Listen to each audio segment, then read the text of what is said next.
বলি আর ওইদিকে self starter অথবা স্টার্টিং মোটর আছে।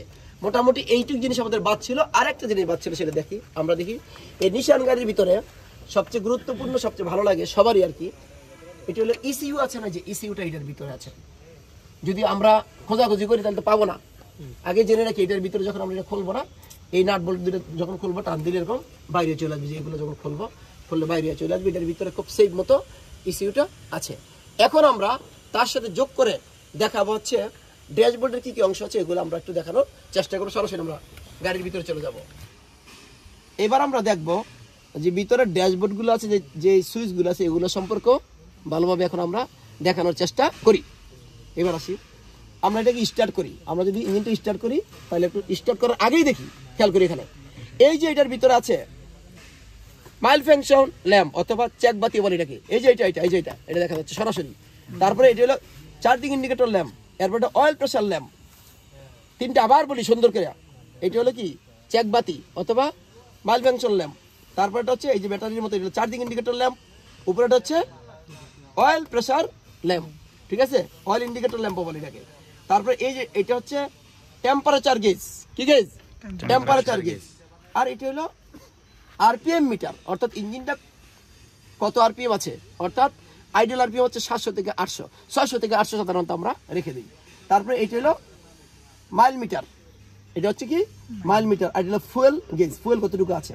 আর এই যেটা দেখতে পাচ্ছি আমরা, এটা হচ্ছে এই এখনই দেখেন বন্ধ হয়ে যাবে, এটা হ্যান্ড ব্রেকের জন্য। এই আবার চালু হলো, আমরা বুঝতে পারছি নিশ্চয়ই। তারপরে এবার আমরা স্টার্ট করে বাকিগুলো একটু দেখবো। স্টার্ট হওয়ার এই যে এটা আরপিএম কত, এটা দেখাবে এখানে, এই যে আরপিএম এখানে দেখাচ্ছে। তারপরে হলো একটু জিনিস দেখি আমরা, হেডলাইটের লো বিম হাই বিম। তারপরে এটা ডিপার, এই যে ডিপার, এটা হচ্ছে ওখানে সরাসরি দেখবো আমরা ভালো করে, এটা হচ্ছে ডিপার। তারপরে আসি এখানে দেখি আমরা এই যে ওয়েপার, এটা হলো ওয়েপারের সুইচ। এই যে স্পিড আছে, কম বেশি করা যায়। এই যে বেশি স্পিড হলো কম, আমরা দেখি কম স্পিডে হবে, এখন কম স্পিডে। মোটামুটি এটুকু দেখলে আমরা বুঝতে পারবো। এখন আমি আপনাদের দেখাবো এসির যে সুইচ আছে, এটি সব কমপ্লিট করে আজকে আমাদের দেখাই দিলে ভবিষ্যতের জন্য আপনাদের ভালো হবে। আমরা এখন সম্পূর্ণ দেখানোর চেষ্টা করব। এখন আমরা ড্যাশবোর্ডের এই অংশগুলো একটু দেখাবো, যদিও পূর্বে আমরা দেখিয়েছি, একটু খেয়াল করি আমরা। এটা হলো এসি, এই যে এসি অন করলাম। তারপরে এসির যখন আমরা এখানে রাখবো তাইলে ভিতরের বাতাস দিয়ে কাজ করবে, আর এটা যখন এদিকে রাখবো বাইরের বাতাস আইসা এসির কাজ করবে। তারপরে এখানে দেখেন আমরা এই যে দেখেন এখানে দেওয়া আছে শুধু মানুষের শরীর লাগবে। এইটা যদি হয় তাহলে শরীর এবং পায়ে দুই জায়গায় লাগবে, মুখ এবং পায়ে লাগবে। আর এইটাও যদি শুধু পায়ে লাগবে, আর এটাও দেখেন এখানে দেওয়া আছে। এরপরে আসি, এখন এই যে এসি এখন চলতেছে, এই চলতেছে এসি এখন চলতেছে, এই চলতেছে এসি এখন কিন্তু বাইরের বাতাস দিয়ে চলতেছে। মোটামুটি এইটুকু যদি দেখেন তাহলে সহজে বোঝা যাবে। মোটামুটি আর তেমন কিছু নাই। আর এটা একটা হলো ম্যানুয়াল গিয়ারের গাড়ি, এখানে দেওয়া আছে। আর আরো একটা জিনিস আমি বলবো আপনাদের, এখন এসিটা টপ করলাম, দিলাম হলো এখানে জিরোতে দিলাম।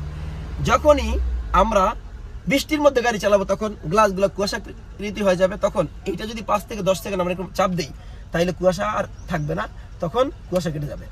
যদি বেশি সময় রাখি তাহলে কিন্তু এসির প্রবলেম, এসির কম্প্রেসরের প্রবলেম হতে পারে মোটামুটি। তারপরে এই যে এটা দেখেন, এটা হচ্ছে ইন্টারনাল একটা মিরর। আমরা অবশ্যই এই মিরর দিকে তাকিয়ে গাড়ি চালাইতে হবে, যারা ড্রাইভার আছে তারা এই জিনিসগুলো আমরা অবশ্যই খেয়াল করতে হবে। মোটামুটি আপনারা যদি আমার উক্ত ভিডিওটা দেখেন তাহলে অবশ্যই এই গাড়ি এবং ইঞ্জিনের সকল অংশ সম্পর্কে ভালোভাবে বুঝতে পারবেন বলে মনে করি। ধন্যবাদ সবাইকে।